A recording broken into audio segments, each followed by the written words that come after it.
Buenos días, chicos, ¿qué tal? Voy a ir llamando la lista.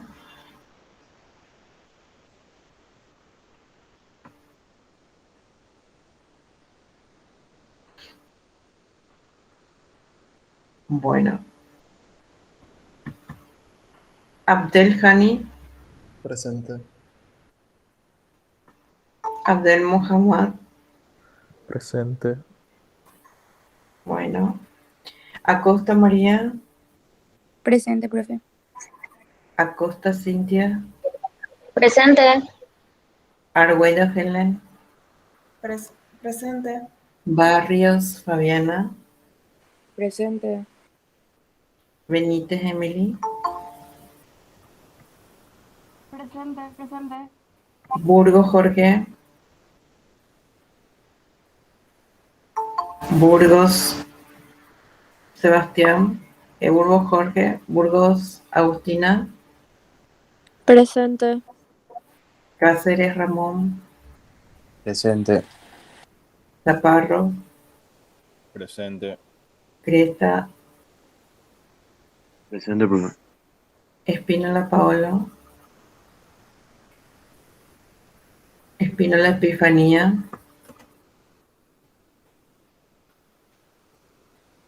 Espínola Luz, Presente, profe. Espínola Marcos, presente, Fleitas Iván, presente, Fleitas María José, Presente. Franco, Profe, discúlpame, Espínola Gladys, estoy presente. Escucho entrecortado. Epifanía, sí. Ay, yo te digo siempre Epifanía, Gladys. Bueno, dale. Garay, Cristian Presente. Greco,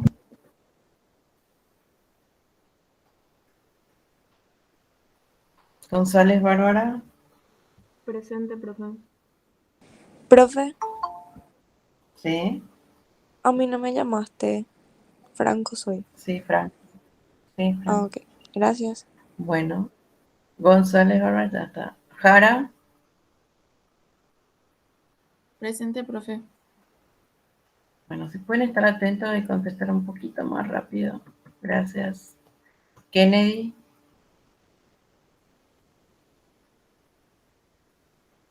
Leguizamón,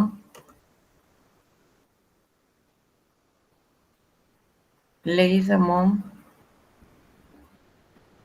Locati, Presente. Oli, Lovera, Presente. Martínez, Presente. bueno, Melgarejo, Presente. Mendieta, Presente. Mendieta, Mesa, Presente. Miers, Miranda,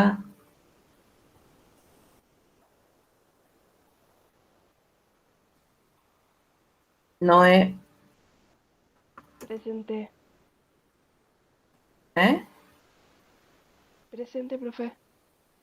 Bueno, Núñez, Presente. Pérez, Presente. Perito, Portillo, Presente. muy bien, Ramírez Paola, Presente, profe. Rivarola, Rivas, Rodríguez, Presente, profe. Sanabria Karen, Presente. Alba, Sanabria, Presente, profe. Tauber Irina, Presente. Villagra Paz, Presente, profe. Villalba Claudia, Saldívar, Abam. Presente, profe. Bueno, los que entraron recién o piensan que están ausentes, me escriben en el chat. Gracias.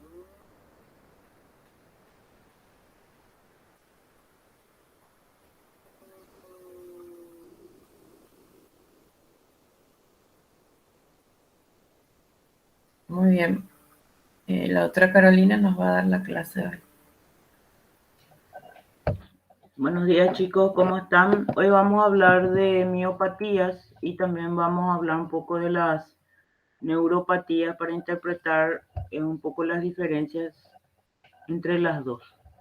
Dentro de lo que es el marco de las patologías del sistema nervioso que están viendo ahora, sin embargo, vamos a ver que muchas de estas patologías tienen más que ver con enfermedades metabólicas, o sea, son manifestaciones de enfermedades metabólicas, enfermedades tóxicas, avitaminosis, etc. Entonces, vamos a empezar recordando nuestra placa motora. Recordar que la placa motora es la unión neuromuscular entre el músculo esquelético y terminaciones nerviosas del nervio motor, que a su vez se originan en las motoneuronas que se encuentran en la médula espinal, en el asta anterior, y que esa relación es a través de una sinapsis química, en donde, como vemos, cada terminación nerviosa está en interacción con cada fibra muscular de un fascículo de músculos.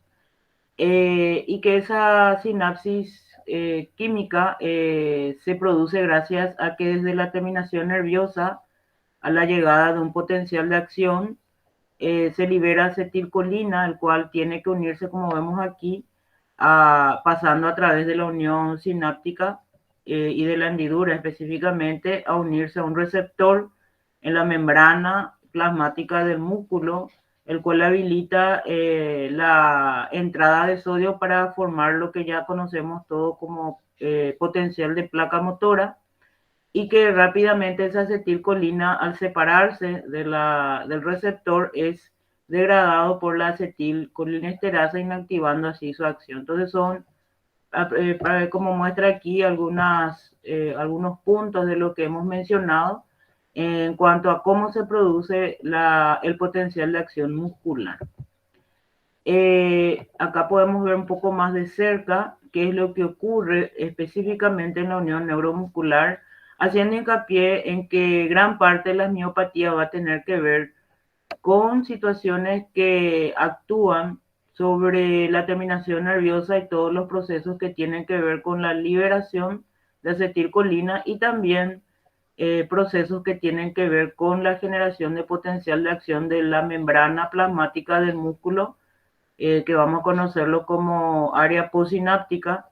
Y también, no solamente la parte eléctrica, sino también podemos tener situaciones musculares que tengan relación con problemas de producción de ATP desde las fuentes, que todos sabemos que la principal siempre es en reposo el lípido, pero también el glucógeno para actividades un poco más de más intensidad. Entonces, son diferentes puntos en donde puede generarse una alteración para llevarnos a un cuadro que vamos a conocer como miopatía. Lo otro aquí importante es rescatar que una vez que se genera el potencial de acción, todos sabemos que eso genera la liberación, la entrada de sodio genera la liberación de calcio del retículo sarcoplásmico, el cual es el electrolito, o sea, es el mineral que va a tener su acción sobre la troponina C e iniciar el deslizamiento de las miofibrillas entre sí y la contracción del músculo esquelético. Y recordemos que para eso estamos necesitando, evidentemente, para liberar calcio, para que se inicie la contracción, y para que luego ese calcio, al separarse de la troponina, vuelva al retículo. Son todos procesos activos que necesitan la participación del ATP como fuente de energía. Acá podemos observar justamente el gasto de energía asociado con el proceso de contracción, en donde el ATP para poder forzar el movimiento de la actina hacia el centro, se tiene que desdoblar en ADP, ¿verdad? En ADP liberación de fosfato, y así sucesivamente para ir completando el ciclo del puente cruzado que ustedes ya estudiaron en fisiología el año pasado. Entrando dentro de la patología específicamente, vamos a definir a la miopatía como una alteración estructural o funcional de la fibra muscular esquelética estriada que se pueden dar tanto en la unión neuromuscular como en el músculo propiamente dicho, ¿verdad? Y los tipos de trastornos que pueden enmarcarse dentro de las miopatías pueden ser aquellas que tienen trastornos de la transmisión del impulso nervioso o alguna alteración de la excitabilidad del sarcolema, o que las proteínas contráctiles no tengan algún tipo de alteración, o de tener una cantidad de energía necesaria para generar las contracciones musculares. En primer lugar, vamos a ver los trastornos de la transmisión del impulso nervioso. Todos sabemos que el impulso nervioso llega por axones que son mielinizados, por lo tanto la propagación de la conducción es saltatoria, pero una vez que se generan las terminaciones nerviosas, estas son amielínicas. Entonces la conducción en esos puntos son continuas. Y la necesidad de que cuando llegue el potencial de acción se pueda generar un cambio en el canal de voltaje de calcio, el cambio del potencial, lo que hace que este canal de voltaje que no mostramos todavía aquí, es necesaria la entrada de calcio dentro de la terminación nerviosa para que ocurra la migración de las vesículas que contienen los neurotransmisores acetilcolina y finalmente su liberación, ¿verdad?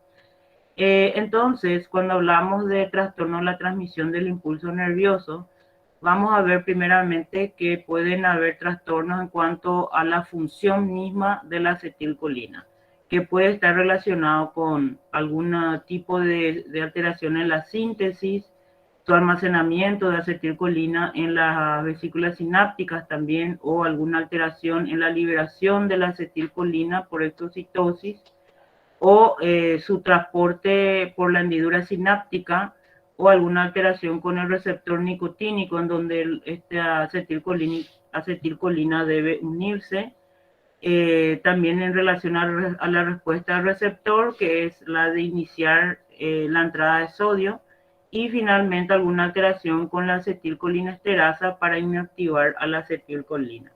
En el ejemplo que se encuentra en esta figura, podemos observar una alteración que tiene que ver con los receptores, en donde vemos anticuerpos, específicamente aquí en esta imagen que parece una Y, ¿verdad?, que se unen a los receptores de la acetilcolina, que son estas que parecen B corta, haciendo que de esa manera la acetilcolina, una vez que se libere, encuentre sus lugares ocupados por estos anticuerpos. Entonces vamos a ver que ese es un tipo de patología que ya más o menos estuvimos hablando el año pasado, cuando dimos justamente generalidades y en eso entraba músculo, que se conoce con el nombre de miastenia gravis, ¿verdad? Que es una enfermedad que justamente el gran problema que tiene es la producción de autoanticuerpos, o sea, una enfermedad autoinmune que va a generar esta situación, por lo que no podemos activar o producir un potencial de acción en el músculo esquelético, y todos sabemos que eso va a llevar a que el músculo no pueda generar contracciones o movimientos. Cuando hablamos entonces de estos trastornos de la conducción, también podemos clasificarlos en trastornos presinápticos y trastornos postsinápticos, que también se conoce con el nombre de fracaso de receptores. El ejemplo que acabamos de mostrar, que justamente la miastenia gravis, justamente tiene que ver con trastornos postsinápticos. En relación, primeramente, con los trastornos presinápticos, tenemos dos patologías bien específicas, que son el botulismo y el síndrome Eaton-Lambert. El botulismo es una inhibición de la síntesis de acetilcolina por inhibición de la colinaciltransferasa, que también se conoce con las siglas de CAT, ¿verdad?, que es necesaria para producir justamente la acetilcolina. que todos sabemos que esa acetilcolina es una molécula de bajo peso, que se sintetiza específicamente en las terminaciones nerviosas con sustratos que se encuentran en el lugar, pero también con el reciclaje que normalmente queda en la hendidura sináptica de alguna de sus partes luego de la acción de la acetilcolinesterasa. En este caso nosotros tenemos una inhibición de la colinalcitraferasa por acción de un agente que es el Clostridium botulinum, ¿verdad? Que actualmente se utiliza mucho como tratamiento. Antiguamente, ya digo antiguamente, pero se seguirá usando, se utiliza como para mejorar la estética, que es el Botox, ¿verdad? Pero también últimamente, en los últimos 15 o 20 años, se está utilizando mucho la parálisis cerebrales infantiles y en algunas patologías que hay mucha contractura muscular, sobre todo que son de tipo extrapiramidal, ¿verdad? Entonces eso genera cierta relajación de los músculos. Dentro de este botulismo, el otro problema que produce este agente es bloquear los canales de calcio, como vemos aquí también, bloquear los canales de calcio voltaje dependiente en el botón sináptico. Entonces, ¿qué problema vamos a tener al mismo tiempo que las acetilcolinas la vesícula no va a poder migrar en forma adecuada para generar la exocitosis? Entonces, como vemos, esas dos situaciones pueden observarse en el botulismo. Lo otro es el síndrome Eaton-Lambert. En este caso, el cuadro no es por un agente infeccioso, sino en este caso es un agente farmacológico. Esto es por anticuerpos, que es la diferencia, ¿verdad?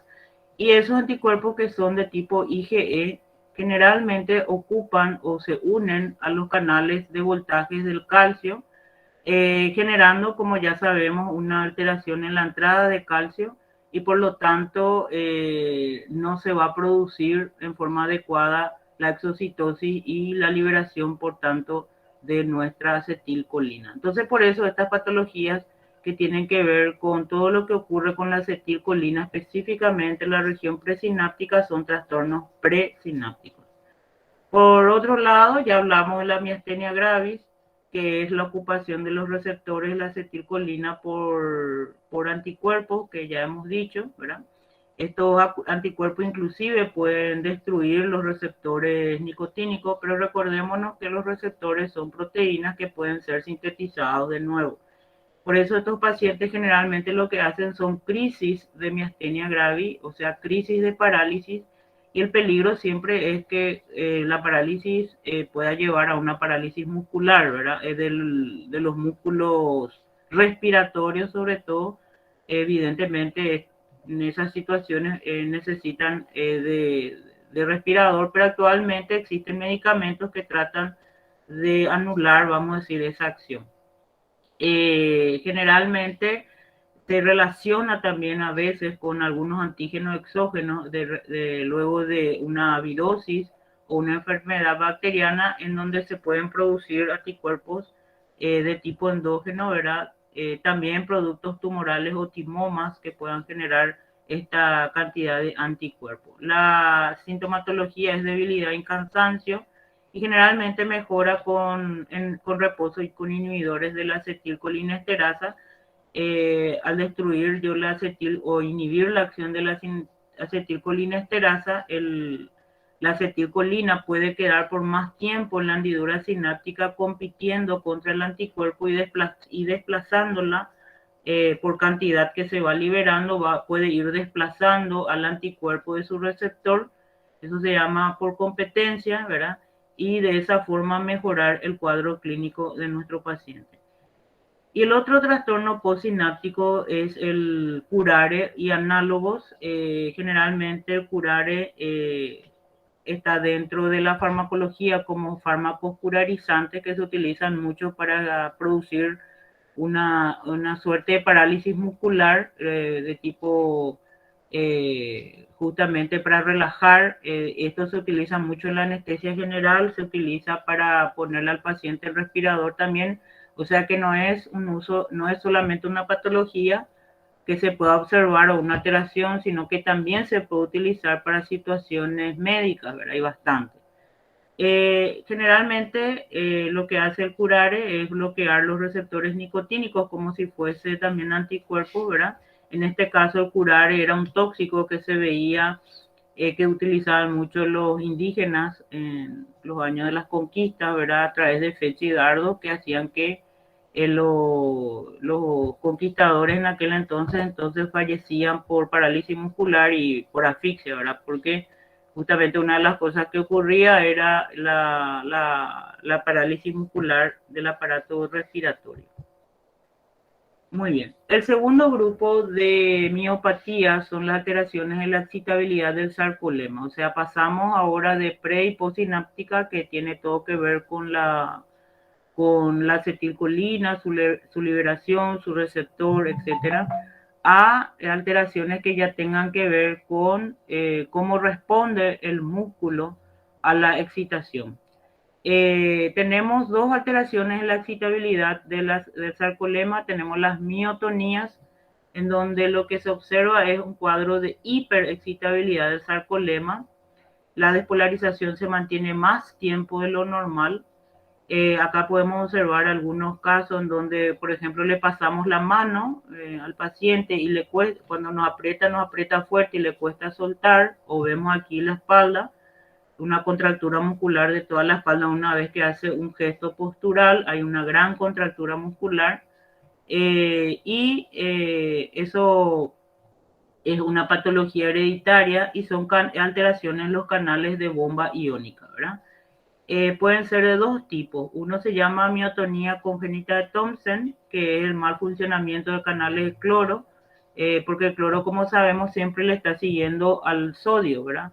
En este caso, el cloro no ingresa con el sodio, por lo tanto, se disminuye la posibilidad de generar un potencial. O sea, sabemos que en el músculo es más importante el potasio para la repolarización, pero el cloro tiene una ínfima responsabilidad también en la repolarización, pero vemos que en este caso el hecho de que haya una alteración de este electrolito o este anión puede generar también un retardo en la repolarización, ¿verdad? Y la paramiotonía congénita es con relación a que entra una gran cantidad de sodio, más de lo normal en el periodo de la despolarización. Entonces tenemos dos miotonías, una que alarga la repolarización y la otra que mantiene más tiempo la despolarización. Luego tenemos la tetania, ¿verdad? Que también es una hiperexcitabilidad del sarcolema, ¿verdad? Aquí podemos observar algunas alteraciones que son manifestaciones de la tetania, en donde generalmente lo que ocurre es una hipocalcemia, ¿verdad? Ustedes creo que ya dieron, no sé si ya dieron enfermedades de la glándula paratiroides, pero el signo Chebostek, además el signo del carpo, acá podemos ver esto que vemos acá específicamente es más dentro del marco de una patología infecciosa más que una alteración del calcio, de los niveles de calcio, que es el tétanos, que es una alteración que afecta la neurona motora específicamente a través del arco reflejo, por el Clostridium tetani, que produce, como todos ustedes sabemos, el tétano. Por eso es que se ponen tantas vacunas antitetánicas a lo largo de la vida del médico, porque son agentes que se encuentran en todo lo que es antigénico, sucio, etcétera. Y por lo tanto es una patología que cuando aparece puede ser inclusive mortal, ¿verdad? Y lo otro que ustedes ya vieron, ¿verdad? Que es por hipocalcemia. Esas son alteraciones del sarcolema, pero que producen hiperexcitabilidad. Ahora, existe otro grupo de patologías del sarcolema, pero que producen todo lo contrario, que es una hipoexcitabilidad. Y entre estas tenemos la parálisis periódicas congénitas y la parálisis periódica secundaria a hiperpotasemia. Entre la parálisis periódicas congénitas, como dice su nombre, son patologías que pueden ser heredadas muchas veces, ¿verdad? el sarcolema se vuelve inexcitable, ¿verdad? Y hay una alteración de canales y bombas iónicas. El receptor voltaje dependiente sensible a la dihidropiridina, que todos sabemos que se encuentra entre los túbulos T y la membrana del sarcoplasma, ¿verdad? Necesitan de la despolarización de nuestro túbulo T para el ingreso de sodio, el cual va a iniciar el proceso de apertura de los canales dihidropirimídicos para la salida de calcio. Lo que vemos que eso es lo que no ocurre en este tipo de parálisis congénita, periódica congénita, lo que me lleva a que al no haber calcio suficiente, pues no se va a generar también la contracción muscular, haciendo que el paciente tenga una debilidad intensa en extremidades y troncos. Y luego tenemos las parálisis periódicas secundarias a hipo e hiperpotasemias. Tenemos las no hereditarias, que son secundarias a todas las alteraciones del potasio que ustedes pudieron haber visto, ¿verdad? Algunas patologías endocrinológicas, algunos medicamentos, etcétera, que producen hipopotasemia o hiperpotasemia, cuadros, por ejemplo, de acidosis, etcétera. O insuficiencias renales. En ese sentido, lo que ocurre es una disminución de la excitabilidad del sarcolema que me lleva a una debilidad muscular. Cuando estamos ante un cuadro de hipopotasemia, el potasio significa el potasio bajo en suero y líquido extracelular. Lo que se observa es una salida masiva de potasio desde la fibra muscular, ¿verdad? Y el sarcolema se hiperpolariza. Entonces el potencial de reposo es más negativo de lo normal, ¿verdad? Lo otro es la hiperpotasemia o potasio alto en suero y líquido extracelular, en donde lo que ocurre es que hay una entrada de potasio a la fibra muscular, haciendo que el interior sea menos negativo, más cercano al umbral de disparo. Inicialmente parecería que existe un pequeño periodo de hiperexcitabilidad, pero en segunda etapa ocurre una cosa que se llama acomodación, que es algo que ya explicamos también en fisiología, que es cuando se inicia el potencial por entrada de sodio, ¿no? Pero los canales de inactivación del canal de sodio se cierran muy rápido. Acuérdense que el canal de activación es el que se abre y el canal de inactivación se empieza a cerrar lentamente cuando se inicia la despolarización.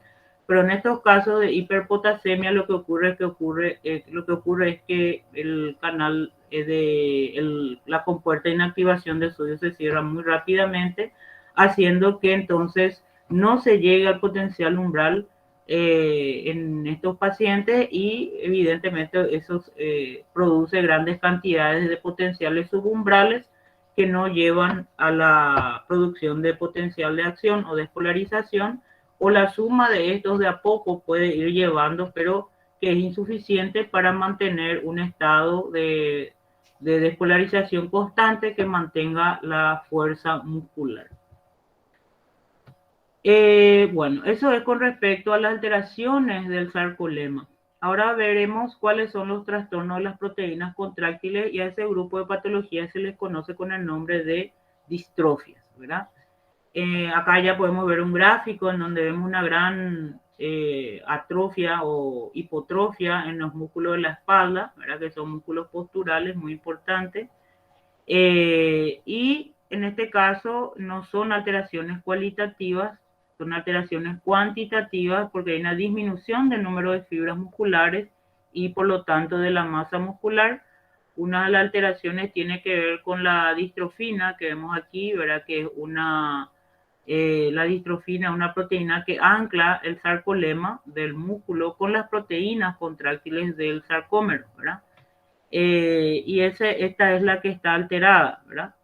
Es una proteína que está codificada por el cromosoma X, y generalmente lo que se observa es ausencia o mal funcionamiento de esta distrofina, lo que lleva a una patología que dentro de la fisioterapia se ve mucho, y de los médicos que hacen fisiatría, y a veces también los neurólogos lo suelen ver, pero más para fisiatría y para fisioterapia, que es la distrofia muscular progresiva, ¿verdad? Que es lo que se llama aquí los músculos deltoides, están totalmente atróficos. Y generalmente lo que ocurre es que al haber una alteración de esta distrofina aumenta mucho la entrada, porque también hay una alteración de los canales de calcio, aumenta mucho el calcio intracelular, porque la despolarización, el sarcolema, todo esto para activarse, vamos a decir, y generar potencial de acción es tan normal. Todo lo que tiene que ver con la liberación de acetilcolina. Pero una vez que se genera la despolarización, acuérdense que entra sodio y tiene que salir calcio, y aparentemente cuando hay una alteración de la distrofina, este calcio sale en forma muy importante y eso genera activación de unas enzimas dentro del citosol, que son las proteasas. Y las proteasas generalmente lo que hacen cuando se activan en forma importante es la degradación de todo el citoesqueleto de las células musculares, y por eso hay como una destrucción finalmente de la fibra muscular, y eso se sabe porque tiene los niveles de CPK elevados. Acá podemos ver los mecanismos que explican los efectos tóxicos de los excesos de calcio citosólico. Por eso que el calcio debe ser liberado, todos sabemos, para hacer el mecanismo de contracción, pero rápidamente luego tiene que retornar. Por eso los niveles de calcio que siempre se estudian son importantes, mantenerlo en esos niveles, ¿verdad?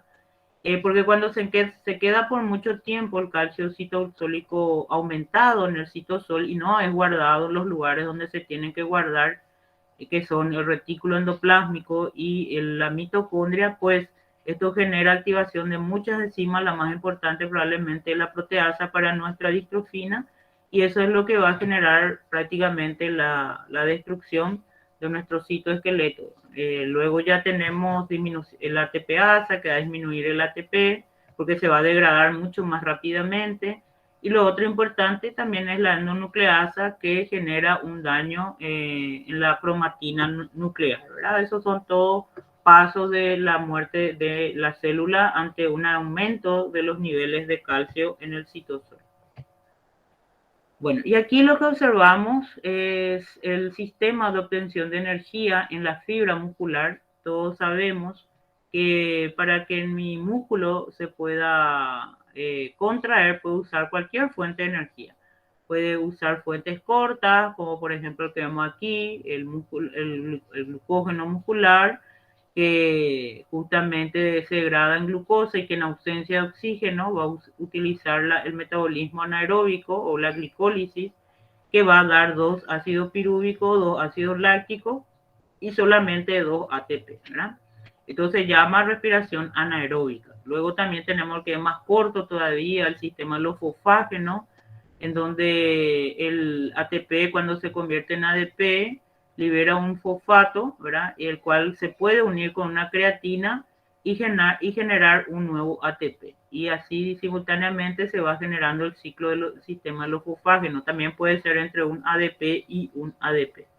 Pero probablemente el más importante de todo, sobre todo cuando estamos en reposo, es la obtención de ATP desde el metabolismo oxidativo de la glucosa, pero también de parte de los ácidos grasos. Sabemos que los ácidos grasos a través de la cetooxidación puede producir ATP, produce también cuerpos cetóxicos, como todos sabemos, y se utiliza en gran proporción, pero es probablemente la fuente más importante cuando estamos en reposo, ¿verdad? Entonces todo esto, además los aminoácidos también que se pueden deaminar, como todos sabemos, esa deaminación produce moléculas intermediarias de los carbohidratos y también se pueden utilizar como fuentes de energía. Solamente que siempre que usamos estas dos fuentes en forma excesiva, pues se generan siempre metabolitos tóxicos. Unos son los ácidos cetoácidos y los otros son urea, ¿verdad? Grandes cantidades de amonio que también pueden perjudicar algunas funciones del cuerpo humano. Dicho esto, vamos a ver las miopatías que tienen trastornos en el proceso de la liberación de la energía y por eso se llaman miopatías metabólicas. Y podemos clasificarlas en glucogenósicas, en lipídicas y en mitocondriales, que probablemente la más preocupante. Bueno, de todos modos, las tres son preocupantes porque generalmente tiene que ver con que el niño nace con una de estas alteraciones, ¿verdad? O sea que en la niñez tenemos que darnos cuenta que muchos se dan cuenta muy tarde cuando el niño no se mueve adecuadamente. Siempre hay que ver la consistencia de cómo la cabeza, el cuello sostiene la cabeza en cierta edad, de algunos movimientos, fuerza muscular, aprehensión de los dedos de los padres siempre hay que estar mirándole al niño, ¿verdad? Bueno, en este caso tenemos la miopatía glucogenósica, en donde el niño nace sin la miofosforilasa, que es una enzima muy importante para degradar el glucógeno hasta glucosa fosfato. Bueno, entonces esto genera una imposibilidad de utilizar el glucógeno muscular como fuente de energía y por lo tanto en las biopsias musculares lo que se observa es una acumulación de glucógeno en la fibra muscular. Entonces esa es una de las cosas que podemos tener primeramente como un problema a lidiar, porque el glucógeno sabemos que es importante para actividades de media intensidad y de gran intensidad. Recordemos que el ácido graso es la fuente más importante, pero no es la única. Entonces siempre va a haber una debilidad, inclusive en reposo, por más que sea glucógeno, ¿verdad? Y sobre todo va a fatigarse muy rápidamente debido a que no puede utilizar glucógeno y por lo tanto no puede generar ATP con esta vía metabólica que es la vía aeróbica, inclusive puede usar la vía anaeróbica en exceso y también, o sea, no puede usar tampoco la vía anaeróbica. Entonces sí lo que puedo usar como fuente de energía, repito, el de los ácidos grasos, el de las proteínas y también el del sistema los fosfágenos, que es lo que pueden utilizar como fuente de energía. Luego tenemos las miopatías de tipo lipídica, en donde el problema es el déficit de carnitina. Todos sabemos que la carnitina es muy importante para poder utilizar los ácidos grasos a nivel de las mitocondrias para su oxidación. Entonces no hay obtención de energía desde las grasas y también esto genera un problema, ¿verdad? Sobre todo problemas durante la realización de ejercicios prolongados. No hay problema en la oxidación aeróbica anaeróbica de los carbohidratos en este sentido, por lo tanto va a utilizar el glucógeno como fuente de energía. Entonces probablemente aquí es toda una labor del pediatra y los nutricionistas de mantener los niveles de glucógeno siempre elevado en estos pacientes, ¿verdad? Luego tenemos las patologías mitocondriales, ¿verdad? Donde el niño nace con mitocondrias anormales, no hay respiración celular, por lo tanto no hay fosforilación oxidativa en las mitocondrias, no se pueden obtener energía aeróbicamente de ningún sustrato, porque la mitocondria aquí ya es la problemática. No podemos usar ni lípidos, ni carbohidratos, ni grasas, y la única vía posible es la glicólisis anaeróbica hasta producir un exceso de ácido láctico que puede llevarme a muerte celular por acidosis láctica. Las manifestaciones de las miopatías metabólicas son agotamiento precoz, dolores y contracturas durante la realización de ejercicio, entendiéndose como contractura una contracción sostenida por imposibilidad de relajar, pues acordémonos que para relajar necesitamos que el calcio vuelva al retículo sarcoplásmico y por lo tanto al no haber ATP tampoco se puede relajar. Y también déficit energético que me puede llevar a necrosis y muerte celular por distintos mecanismos que van a manifestarse clínicamente por aumento de la CPK en la sangre y también mioglobinuria, porque al morir, o sea, al destruirse el músculo, pues se libera la mioglobina que se encuentra en su interior y eso, cuando ocurre en exceso, se puede observar una orina que aparentemente tiene una hematuria, pero realmente lo que tiene es mioglobinuria, ¿verdad? Bueno, entonces esas son las patologías que podemos decir que entran dentro, en general, dentro del marco de las miopatías, ¿verdad? Todo lo que tenga que ver con unión neuromuscular, recuerden, presináptico, postsináptico, o sea, terminación nerviosa que tiene que excitarle al músculo y a patologías que tienen que ver con el músculo propiamente dicho, como ya dijimos. Entonces eso tenemos que diferenciar de lo que son las neuropatías periféricas, que son afecciones que comprometen a múltiples nervios periféricos desde su cuerpo, que se encuentra en la médula, ganglio raquídeo, si es que es una neurona pre o postganglionar del sistema nervioso autónomo, y nervio propiamente dicho, o sea, el axón, ¿verdad? Generalmente no presenta como epifenómenos de enfermedades sistémicas, o sea, se presentan, que ya dijimos, ¿verdad? Generalmente forman parte de un cuadro clínico, por ejemplo, en la diabetes o cuando hay una intoxicación crónica por alcohol, vamos a ir viendo muchas patologías producen neuropatías. Y esas neuropatías, como vemos aquí, todos recordemos que la unidad motora es una neurona, una motoneurona, y todas las fibras musculares que ella inerva a través de sus terminaciones nerviosas pueden sufrir diferentes tipos de alteraciones. Aquí, por ejemplo, vemos una desmielinización segmentaria, ¿verdad? Aquí podemos ver una degeneración axonal, ¿sí? Y acá tenemos un cuadro de lesión del nervio periférico, y esto que está aquí como como algo celeste acá es una reinervación, o sea, acá está generándose el crecimiento de un nuevo nervio. Y luego vemos que todo está sano, excepto aquí en la región muscular que ya dijimos, y en las terminaciones nerviosas con el músculo que ya tienen que ver con las miopatías, ¿verdad? Que no entran dentro del marco de lo que es una neuropatía. Recordemos que el nervio tiene un axón y tiene mielina, ¿verdad? Y la suma de nervios dentro de un grupo o sea, cuando se juntan varios nervios, eso le llamamos fascículos nerviosos, ¿verdad? Por ejemplo, acá está el nervio tibial posterior, que va a inervar toda la región posterior de la pierna y parte anterior del pie, ¿verdad? Acá tenemos los ganglios pre y postganglionares. Esto, acuérdense, son nervios simpáticos porque son paralumbares.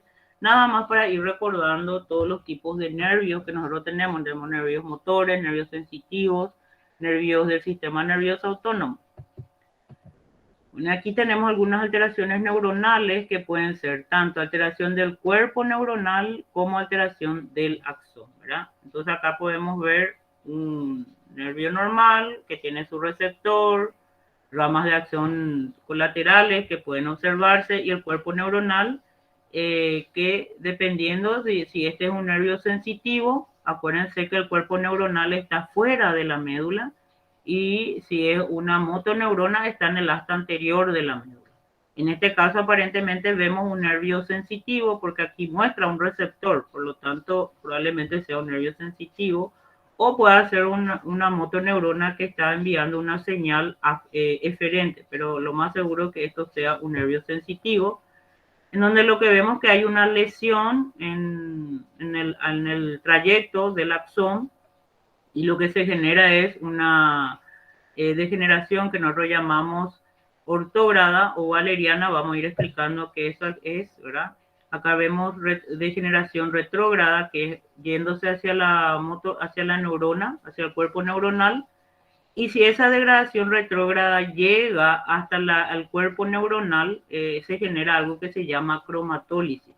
Si la alteración del nervio que fue lesionado está muy cerca del cuerpo neuronal y ocurre esta cromatólisis, probablemente ya no podamos regenerar el nervio.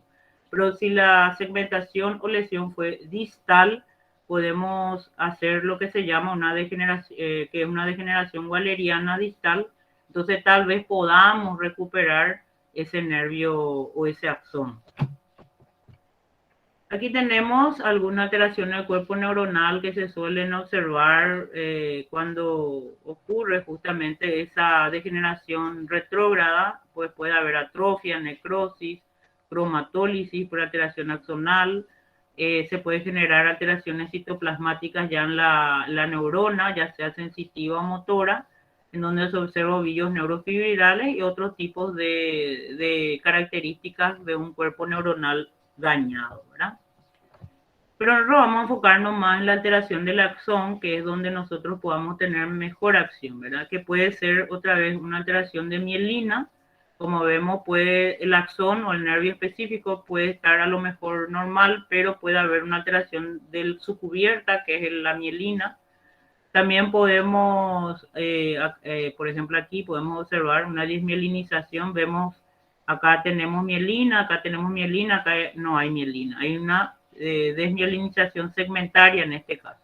O puede haber una alteración del nervio en general, ¿verdad? Que genere una degeneración por sección. Y ya les dije que si esa degeneración por sección es proximal, yo puedo terminar lesionando el cuerpo neuronal, ¿verdad? Que es la degeneración secundaria a la lesión del cuerpo neuronal. Justamente aquí tenemos qué ocurre con la degeneración por sección, ¿verdad? Que es lo que normalmente podemos observar. En primer lugar, si la degeneración es distal yo tengo acá mi cuerpo neuronal y lejos de ahí es la sección, por eso se llama sección distal, ¿verdad? Lo que vamos a tener es degeneración de axón y mielina. Eso sí, porque si yo tengo una lesión aquí, pues los dos se van a lesionar. Evidentemente, la parte distal por delante de la sección es donde yo genero la degeneración. Por eso se llama, repito, degeneración distal. Y lo que ocurre en este lugar es lo que se llama la fagocitosis por células de Schwann. O sea, las células de Schwann, que normalmente son parte de la mielina, toman un rol principal tanto en la fagocitosis de lo que se degradó, y vamos a ver que también va a tener una acción importante para restituir este axón y finalmente también su mielina. ¿Está bien? Entonces esto se llama degeneración waleriana, ¿verdad? Y por el otro lado, cuando la sección es proximal, que significa que es más cerca del cuerpo neuronal, lo que vamos a observar es que va a generarse una degradación tanto por encima, que ustedes ven acá es la sección, entonces vemos que la degeneración es del axón prácticamente, pero esa degeneración puede llegar hasta la región del cuerpo neuronal, que como dijimos es la cromatólisis, y en ese lugar también se va a producir la activación de algunas células de Schwann para iniciar la fagocitosis. Pero el problema aquí es que esto, cuando ocurre esta lesión ya a nivel del cuerpo neuronal, probablemente la lesión sea más bien irreversible, ¿verdad? Cuando hablamos de la generación waleriana y hablamos sobre todo de la lesión distal, podemos tener lo que se llama la regeneración. Y lo que se observa es que la regeneración de ese nervio se hace en brotes distales que avanzan 1 milímetro por día, ¿verdad? Acá tenemos un muñón proximal y el muñón distal. Acá fue la lesión y vamos a ver qué es lo que ocurre. Justamente la fagocitosis y todo esto por las células de Schwann, ¿verdad? Acá podemos ver la misma cosa. Y esa degeneración, las células de Schwann van a crecer en las secciones y van a tratar luego también de unir la sección proximal con la lesión distal. Si se logra, como vemos aquí, la conexión del crecimiento del brote hacia adelante, ¿verdad? Y su unión con el brote que quedó distalmente a la sección, vamos a tener lo que se llama una regeneración exitosa. Pero si aquí justamente en el proceso de la regeneración hay un sangrado que pueda generar un hematoma o una cicatrización y se forman neuromas, entonces generalmente la regeneración no se produce, o sea, no es exitosa. Entonces va a depender mucho de cómo va a ser la evolución del muñón proximal para unirse al distal y a la actividad o el rol principal que tiene aquí la célula de Schwann para poder fagocitar todo lo que pueda dentro de lo que es el marco de toda la estructura que se lesionó y luego el crecimiento de 1 milímetro por día de nuestro axón. Acá podemos ver una placa neuromuscular en donde vemos el axón, el músculo estriado y acá vemos que no tenemos la terminación nerviosa y luego vemos que se genera la terminación nerviosa. ¿Sí? Esto es el crecimiento o la regeneración que ocurre en este nervio que luego va a formar la placa motora. Bueno, entonces estos nervios periféricos, todos sabemos que están compuestos por un número importante de axones, cuando hablamos de los fascículos nerviosos. Entonces, cuando yo tengo una lesión, ¿verdad? De fascículos nerviosos, dentro de esos fascículos yo puedo tener axones que sean motores, sensitivos y autónomos. Entonces, yo puedo tener fibras mielínicas, o sea que no es que solamente voy a lesionar probablemente un solo tipo de nervio, puede ser solo sensitivo, puede ser solo motor, puede ser también del sistema nervioso autónomo o puedo tener alteración de los tres, ¿verdad? Entonces va a depender de cuán profunda y severa sea la causa que lleva a una neuropatía. Algunas cosas que tenemos que recordar, son nociones de fisiopatología, es en cuanto a la respuesta a unidades sensitivas frente a los estímulos. Primeramente, cuando yo veo a un paciente el año que viene en semiología, yo tengo que saber qué semiológicamente tengo que revisar en el paciente para ver cómo está el área sensitiva del paciente. Por eso es que el año pasado y en neuroanatomía estudiaban los dermatomas, ¿verdad? En ese sentido, tenemos, por ejemplo, la pérdida de unidades sensitivas y eso me va a generar un fenómeno negativo que se va a llamar hipoestesia o anestesia. Y luego el fenómeno positivo, que es cuando hay un exceso de dolor o de alteración de la sensación, que se llama hiperalgesia o disestesia. Con ausencia de estímulo, generalmente se conoce como parestesia y dolor espontáneo. ¿Qué significa eso? Que yo no le hago ni un estímulo al paciente, el paciente se queja de parestesia, que ellos dicen que parece que le camina una hormiga o un yehui, y o si no, sufren de un dolor espontáneo, ¿verdad? No hace falta que yo le esté clavando nada por la piel para encontrar si tiene problemas de sensaciones dolorosas, el paciente tiene dolor espontáneo. Entonces, estas son todas respuestas sensitivas a estímulo o en este caso último en ausencia de estímulo porque aparece espontáneamente.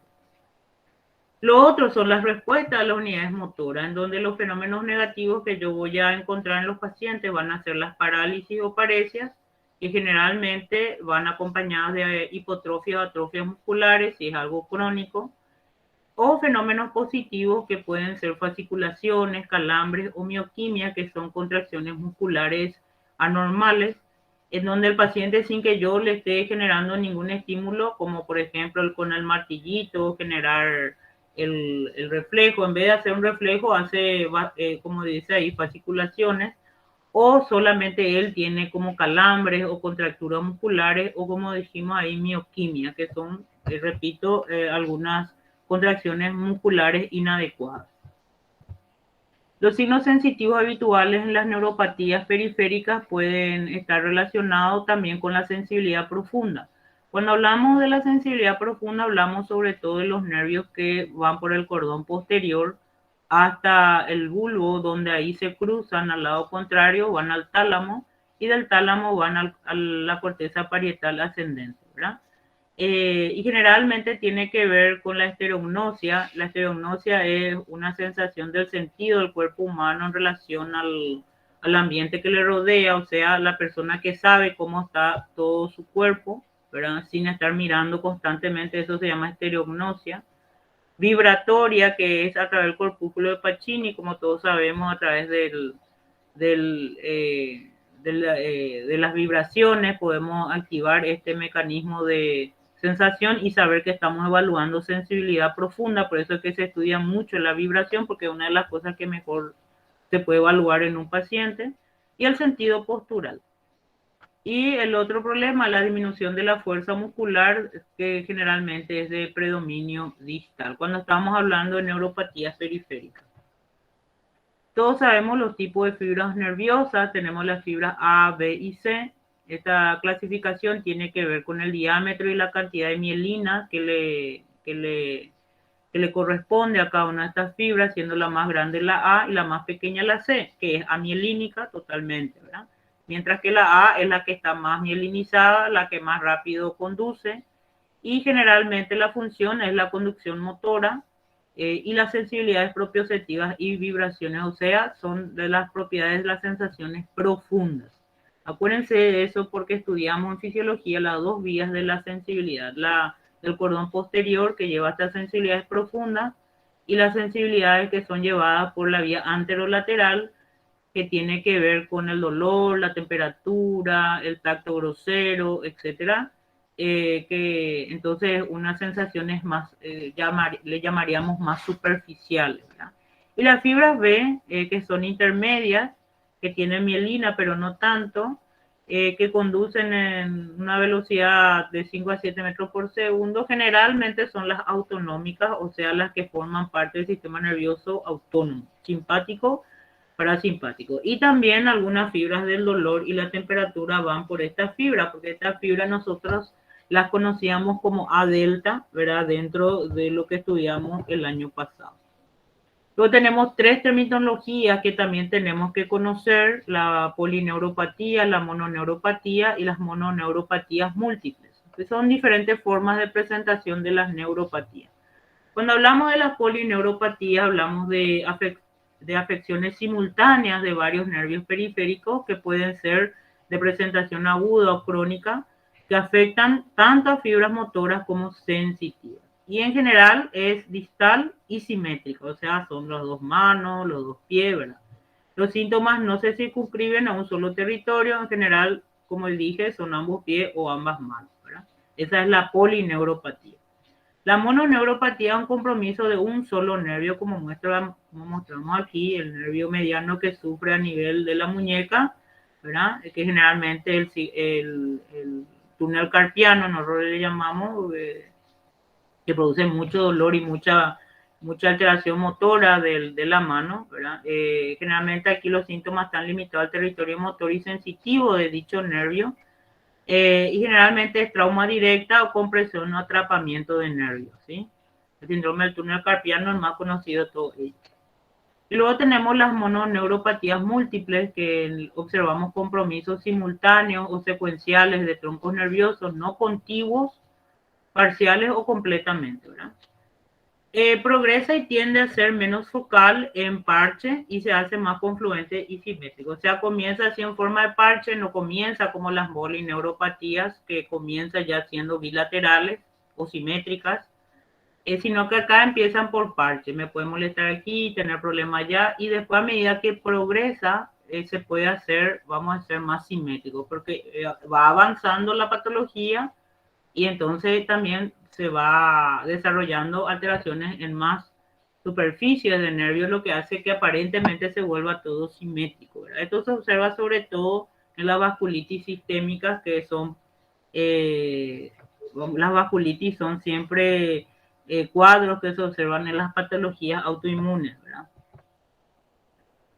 También podemos decir que podemos clasificar las neuropatías según lo que perdemos. Si perdemos función motora, podemos observar debilidad, calambres dolorosos, fasciculaciones, hipotonía y marcha, como ya dijimos. Si son sensitivas y son las fibras mielínicas las que se lesionan, pues ahí tenemos alteración de la vibración del tacto fino y sentido de la posición. Y si son amielínicas, tenemos alteración del dolor y temperatura, o sea, podemos tener una hiperalgesia o podemos tener una hipoestesia. Y las autonómicas, que como sabemos controlan funciones motoras involuntarias, generalmente tenemos alteraciones de reflejos, también de control de los signos vitales. Podemos tener alteración de la presión arterial, diaforesis, que es cuando uno suda muy profusamente, incontinencias por alteración de los reflejos, como dijimos anteriormente, estreñimiento, diarrea, si hay alteraciones sobre todo el sistema nervioso parasimpático, que generalmente es lo que más observamos. También podemos clasificar las neuropatías en hereditarias y adquiridas, y entre las adquiridas están las causadas por traumas de agentes externos, por enfermedades sistémicas, causadas por infecciones o trastornos autoinmunes, ¿verdad? Y también según evolución pueden clasificarse en agudas, que son las neuropatías que aparecen con menos de una semana de evolución, las subagudas menos de un mes, y las crónicas, que ya están con la neuropatía más de 6 meses. Entonces vamos a ver algunas neuropatías periféricas agudas. La más conocida probablemente sea la Guillain-Barré, que se inicia con una alteración motora distal y proximal, ¿verdad? Autonómico, de desmielinización intensa, infiltrado inflamatorio perivascular. Generalmente el Guillain-Barré es una patología inmunológica en donde post vacuna o post infecciones, sobre todo por virus, después de un síndrome gripal, podemos observar una destrucción de las mielinas en forma del área distal, se va volviendo proximal, es bien ascendente, o sea, empieza por los pies o por las manos y luego va ascendiendo de esta sensación de pérdida de la fuerza muscular y que se va luego transformando en parálisis y también alteración sensitiva. Puede haber también alteraciones autonómicas y eso puede llegar hasta la raíz de los miembros, por eso dice que va siendo proximal y el peligro, como siempre, es la parálisis de los músculos respiratorios. También tenemos otro ejemplo que se ve muy poco, por suerte últimamente, que es la difteria, que produce una alteración sensitivo-motora, sobre todo afecta a los músculos faríngeos, aumenta mucho el contenido proteico en el líquido cefalorraquídeo y produce desmielinización segmentaria. Y luego tenemos el VIH positivo, ¿verdad? Donde produce también una neuropatía sensitivo-motora distal dolorosa y síntomas autonómicos. También tenemos el grupo de las neuropatías periféricas subagudas. En este entran algunos medicamentos, algunos tóxicos ambientales, alteraciones nutricionales o algunas drogas de adicción. Entre los medicamentos podemos tener neuropatía subaguda cuando el paciente ingiere isoniazida, que es un medicamento que se suele usar para la tuberculosis, el metronidazol, que es también un antibiótico, pero que también se utiliza para las gastritis por culpa del Helicobacter pylori, el disulfiram, nitrofurantoína, que ya son cosas que se usan menos. La nitrofurantoína se utiliza mucho para tratamiento, sobre todo a nivel de la piel, vincristina, difenilindantoato de sodio. Generalmente lo que observamos es una alteración sensitivo-motora moderada con degeneración axonal. Entonces tenemos que saber rápidamente hacer el diagnóstico para suspender el medicamento, ¿verdad? También los pacientes que están muy expuestos a tóxicos ambientales como el plomo, el talio, que se utiliza en medicina nuclear, o sea, se hace, por ejemplo, la centrifugadografía con talio, el arsénico, el mercurio, órgano fosforado, que en nuestro país bastante se utiliza todavía para los cultivos, y generalmente aquí se inician problemas de predominio sensitivo, ¿verdad? Aunque también los órganos fosforados pueden producir alteraciones del sistema nervioso autónomo. Los nutricionales tenemos la deficiencia del complejo B, ¿verdad? Que se tiene que atender mucho ahora que se hace todo el tema de la cirugía para el tratamiento de la obesidad del estómago, ¿verdad? Porque generalmente son avitaminosas de la vitamina B12. Luego tenemos las neuropatías alcohólicas, que generalmente se manifiestan con alteraciones de la mielina, por lo tanto afectan mucho los nervios sensitivos del cordón posterior, que son de la sensibilidad profunda. En estos pacientes, por eso tenemos disestesias plantares, debilidad y síntomas autonómicos. El paciente tiene que aumentar su base de apoyo, las piernas se abren más porque al perder la sensibilidad profunda uno también pierde mucho la estereognosia, o sea, la capacidad de saber cómo está el cuerpo en relación al ambiente. Y generalmente lo que se observa aquí es una desmielinización segmentaria y degeneración axonal. Y la adicción a las drogas que producen degeneración axonal. Tenemos las neuropatías periféricas crónicas, que probablemente es lo que más van a ver, entre ellas la metabólica y entre ellas la diabetes, ¿verdad? También está la uremia y también hipotiroidismo, que es muy difícil de ver porque con el tratamiento fácil esto puede lidiar rápidamente. Pero la diabetes generalmente un poco otro cantar. Generalmente lo que producen son neuropatías sensitiva motora y degeneración axonal.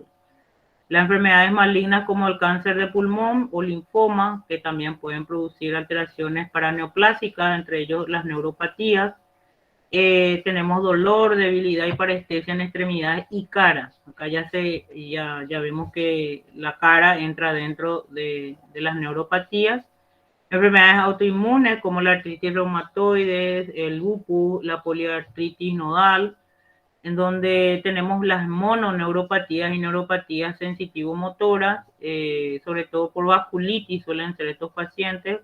Estas son los que pueden generar mononeuropatías que van avanzando y parecen luego simétricas, como dijimos anteriormente, y aquí también esas vasculitis generalmente producen oclusión de las vasas nervorum. Y las enfermedades por amiloide, que generalmente es una sustancia que infiltra todo lo que es el fascículo nervioso y sobre todo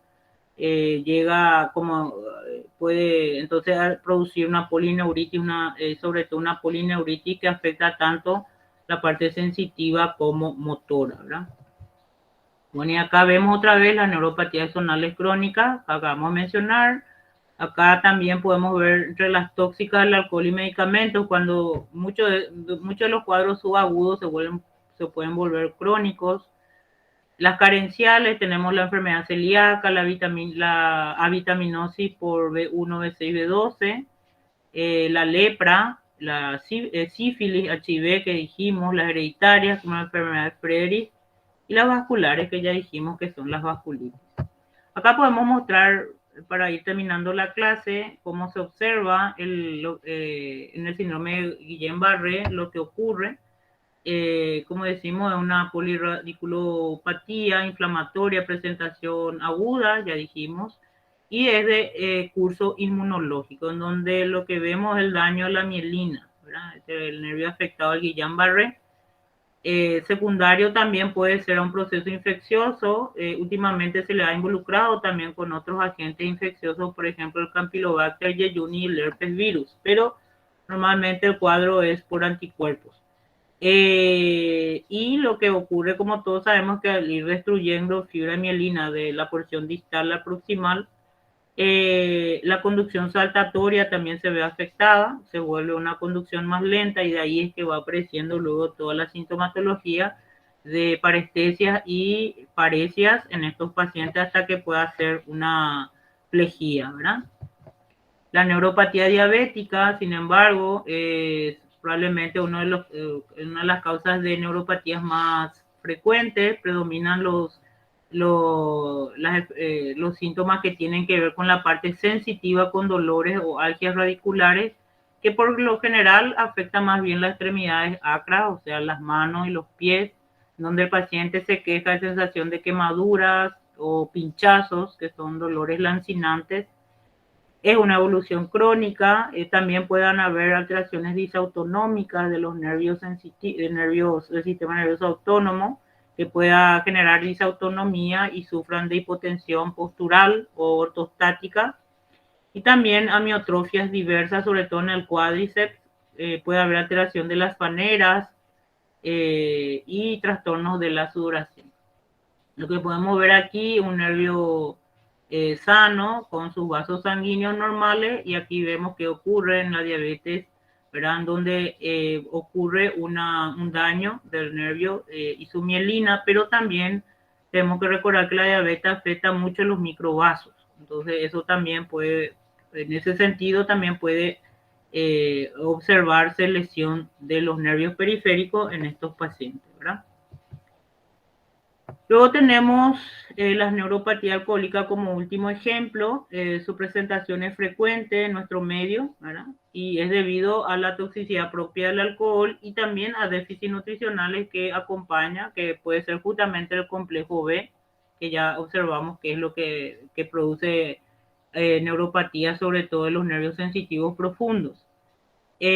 También puede haber una alteración sensitiva motora, el predominio distal, y es simétrica, es crónica, que se va reagudizando y está relacionado con la ingestión alcohólica copiosa y falta de aportes nutricionales. En oportunidades se acompaña también de una hiperalgesia llamativa, o sea, tiene dolores que muchas veces son dolores espontáneos, como ya dijimos, sin necesidad de estímulo. Pero lo que más le marca a estas neuropatías es la pérdida de las sensaciones posturales y en la apertura importante de la base de sustentación, lo que nos tiene que llamar la atención y definir. Acuérdense que también tanto los déficits de vitamina B12 como exceso de alcohol pueden generar algunos tipos de demencias, porque también afectan la sustancia blanca del encéfalo. No, acá solamente estamos hablando nosotros de las neuropatías, pero nada más hacerle mención que la mielina está también en el encéfalo. Por lo tanto, si hay alteraciones de mielina, no estoy hablando del axón, estoy hablando de la mielina, también podemos afectar la sustancia blanca en nuestro encéfalo. Entre ellos, las más frecuentes suelen ser las alcohólicas. Por eso tenemos la demencia por Korsakoff y la demencia por avitaminosis del complejo B. Bueno, con eso entonces hoy estamos terminando, chicos, la clase de miopatía. Yo creo que no sé si Victoria vas a llamarle a lo que faltaban o ya le pudiste anotar.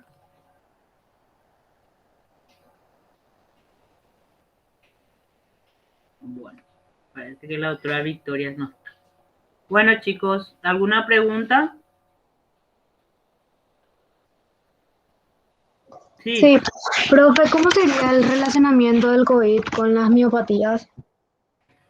El COVID con la miopatía, probablemente la miositis que observamos en el COVID justamente es por la gran producción de citoquinas inflamatorias, entre ellas la más miopática que produce una debilidad muscular es el factor necrosis tumoral alfa y la interleucina 6, que de hecho luego se conocen como miosinas, ¿verdad? Y eso puede producir un cuadro inflamatorio que se llama miositis, ¿verdad? Eso puede generar también destrucción muscular, ¿verdad? Esto ya es una alteración inmunológica, pero también lo que se está estudiando es un efecto directo del COVID en el músculo, no solamente a través de la producción de citoquinas, porque la producción de citoquinas es pues de los linfocitos, ¿verdad? De los linfocitos T sobre todo. Y cuando hablamos de los linfocitos T, el TH2, el TH1 es el que produce las citoquinas inflamatorias. Entonces, es la respuesta de defensa la que supuestamente produce un cuadro inflamatorio muscular, pero como ya les dije, también puede haber un efecto citopático directo del virus, muy parecido a lo que hace con el músculo cardíaco, ¿verdad? Con la miocarditis. Como ya los son músculos estriados, se pensaría que el mecanismo de lesión es parecido. ¿Está bien? Dale. ¿Alguna otra pregunta? Bueno, nos quedamos aquí entonces, chicos. Nos vemos más adelante. Hasta luego. Gracias, profe.